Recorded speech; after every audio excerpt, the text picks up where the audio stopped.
안녕하세요. 오늘은 귀의 구조에 대해 알아보도록 하겠습니다. 우리가 보는 귀의 구조 모형은 평소에 그림으로 보는 귀의 구조의 방향과 반대로 되어 있습니다. 구조를 익히는데 도움이 될 수 있겠죠? 자, 그럼 시작하겠습니다. 우리가 보통 귀라고 하는 이 부분, 여기를 귓바퀴라고 합니다. 얘도 역할이 있어요. 소리를 모으는 역할을 합니다. 자, 그 다음에 쭉 들어가면 여기 이 부분을 외이도라고 합니다. 바깥에, 밖외, 귀이, 길도자를 씁니다. 그러니까 귀 속에서 제일 바깥쪽에 있는 길이라는 뜻이겠죠. 자, 귓바퀴하고 요 안에 있는 이 고막을 연결해주는 요 사이의 통로라고 생각하면 됩니다. 우리가 귀를 잘못 후비다가 외이도염이 생겼다라고 하면 이 부분에 염증이 생기는 거겠죠? 그럼 중이라고 들어봤나요? 중이염은 무엇일까요? 중이. 고막을 기준으로 저 안쪽을 중이라고 합니다. 그럼 중이염이 생겼다라는 건 바로 이 안쪽 부분에 염증이 생기는 거겠죠?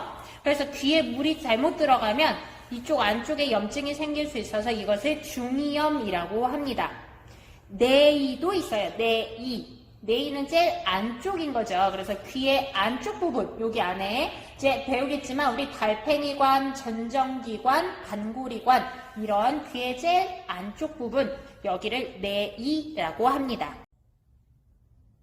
자, 여기 보이는 이 막, 아까도 잠깐 얘기했어요. 이것을 고막이라고 합니다. 많이 들어봤죠?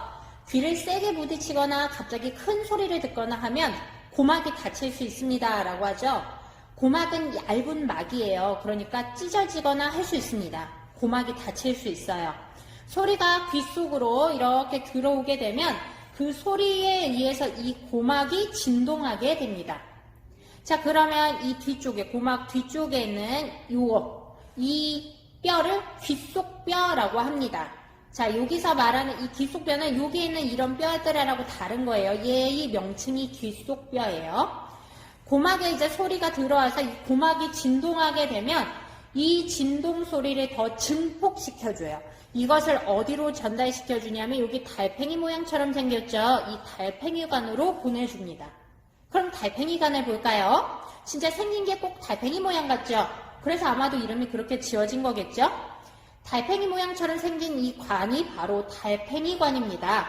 달팽이관에는 여기 뒤에 연결되어 있는 청각신경 보이죠?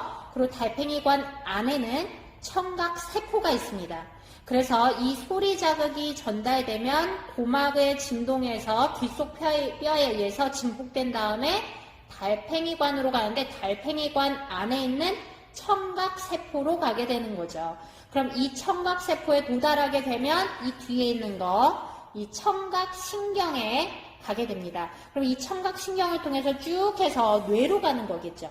그래서 뇌에 도달하게 되면 우리는 그제서야 이제 들리는 거죠. 됐나요? 저는 아직 다 보지 못한 부분이 있어요. 바로 이 부분이죠. 이 부분. 자, 여기는 이건 반고리관이라고 합니다. 진짜 고리는 고리인데 반고리처럼 생겼죠. 그래서 반고리관입니다. 얘는 3개예요. 그래서 세반고리관이라고도 합니다. 자, 이렇게 3개의 고리로 우리는 회전을 감지하게 되는 거죠. 짠! 자, 회전은 어떤 것이 있을까요? 먼저 끄떡끄떡 이렇게 앞으로 하는 회전이 있겠죠? 이거 말고도요. 글쎄 이렇게 옆으로 하는 회전도 있을 거예요. 이거 말고도 이쪽 방향으로의 회전도 있겠죠? 자, 이렇게 3방향의 회전을 모두 다 바로 이 세반고리관에서 회전을 감지하게 되는 겁니다. 귀는 몸의 기울어짐도 감지할 수 있습니다. 바로 그것은 여기 이 전정기관에서 감지합니다. 앞전자를 쓰고요. 정은 뜰정, 마당 정자를 쓰기도 합니다. 아마도 요게 이 반고리관 앞쪽에 약간 이렇게 넓적하게 보이는 부분이라서 그런 이름이 생기지 않았을까라는 생각이 듭니다. 자, 이 전정기관에선 몸의 기울어짐을 감지할 수 있습니다. 이 전정기관 안에 몸의 기울어짐을 감지하고 할 수 있는 물질이 있기 때문에 그래요. 만약에 그래서 이 부분에 문제가 생기게 되면 가만히 있어도 어지럽고 바르게 걷는 것도 힘들게 됩니다. 참고로 멀미는 뭘까요? 자, 주로 차 탈 때 멀미 난다고 하죠. 지금 여기는 2층 과학실입니다. 여러분들 이러면요. 만약에 이거 계속 보고 있으면 이거 보는 것만으로도 멀미가 날 수 있습니다. 자, 이런 현상은 왜 나타나느냐? 몸은 가만히 있는데 시야가 주로 이렇게 움직일 때도 나타납니다. 차를 탈 때 평소 경험하지 못한 신체의 가속을 느끼기 때문에 그래요. 자, 전정기관과 시각 자극의 불일치 이런 것들에 의해서 이런 멀미가 나타납니다. 그래서 차 탈 때 이런 핸드폰 보는 거 아니면 가까운 곳을 보면은 시각이 흔들림이 더 심해서 멀미가 더 심할 수 있습니다. 청경기관을 통해 들어오는 여러 감각이 과거 경험에서 예상되는 것과 다르면 그 감각들이 통일되지 못하고 서로 충돌하게 됩니다. 그러면서 멀미가 생기는 거예요. 그러나 이런 상황이 지속되게 되면 그에 맞춰서 적응되게 됩니다. 그래서 우리가 나이 들면 차 멀미가 많이 줄었다라고 하죠. 그래서 점점 멀미가 없어지는 거예요. 그래서 주로 멀미는 3세에서 12세 이런 어린이들이 많습니다. 그리고 오히려 2세 이하 아주 어린 아이들은 멀미를 거의 하지 않는다고 합니다. 왜 그러냐면 평형에 관계된 신경은 두 발로 서서 이렇게 자유롭게 걸을 때 발달하게 되는데 아직 이런 전정신경이 2세 이하 아이들은 잘 발달되지 않아요. 그래서 시각하고 이런 전정기관의 신경이 서로 충돌하는 일이 거의 없기 때문에 멀미를 잘 하지 않는다고 합니다. 다시 귀의 구조로 돌아와서 자, 앞문 부분이 하나 있는데요. 바로 여기입니다. 귀 인두관입니다. 목구멍 머리 두자입니다. 그러니까 목구멍의 머리, 그러니까 위쪽 부분이겠죠.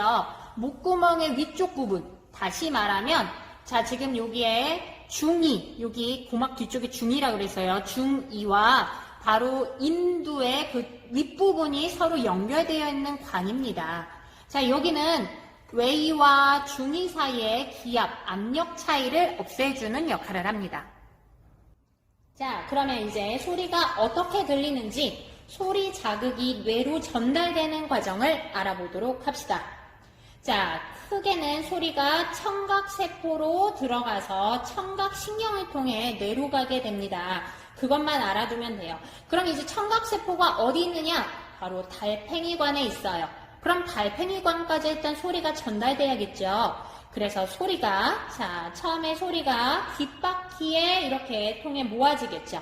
이게 웨이도를 통해서 고막에 가서 고막을 진동합니다. 이것은 다시 이제 이 뒤쪽에 있는 귓속뼈에서 소리를 더 증폭하게 되고요. 이게 이제 달팽이관으로 전달되게 되죠. 그럼 이 달팽이관 안에 있는 청각세포에 전달됩니다.